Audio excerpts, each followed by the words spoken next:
Time Academy'nin podcast kanalına hoş gelmişsiniz.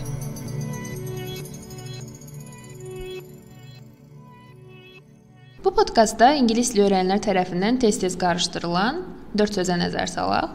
Person, persons və people, peoples sözləri. Person və people sözlərinin hər ikisi latın mənşəlidir və person sözü persona sözündən yaranmışdır.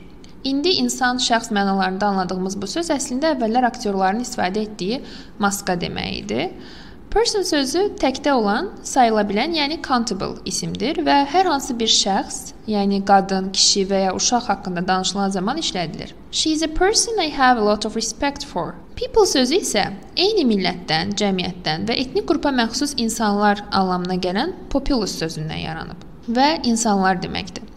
People sözü də sayıla bilən, yəni countable isimdir, ancaq toplu isimdir və bu da o deməkdir ki, bu sözü cəmləməyə ehtiyac yoxdur. Bəs peoples sözü nə zaman işlədilir?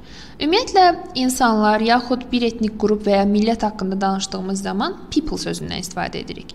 The people of Azerbaijan celebrate the glorious return to their lands after 30 years. Peoples sözü isə 2 və daha artıq etnik qrupa və ya millətə mənsub olan insanları fərqləndirmək lazım olduğu zaman işlədilir. Məsələn, the Israeli and Palestinian peoples have long been at war. Əgər people cəm halda insanlar deməkdirsə, o zaman persons nədir? Persons sözü rəsmi sözdür. Daha çox hüquqi mətnlərdə və ya hüquqi kontekstdə, ümumiyyətlə qaydalarla bağlı istifadə edilir. Əvvəllər person sözünün sayıla bilən, yəni countable, people sözünün isə sayıla bilməyən uncountable isimlərə istinad etməsi nəzərdə tutulmuşdu, ancaq bu qayda standart dildə tətbiq olunmadı. Ona görə də gündəlik danışıq zamanı person sözü arxaik hesab olunur və rəsmi, əsasən hüquqi mətnlərdə istifadə edilir. Məsələn, a lift can hold 5 persons maximum və ya missing persons were reported to the police.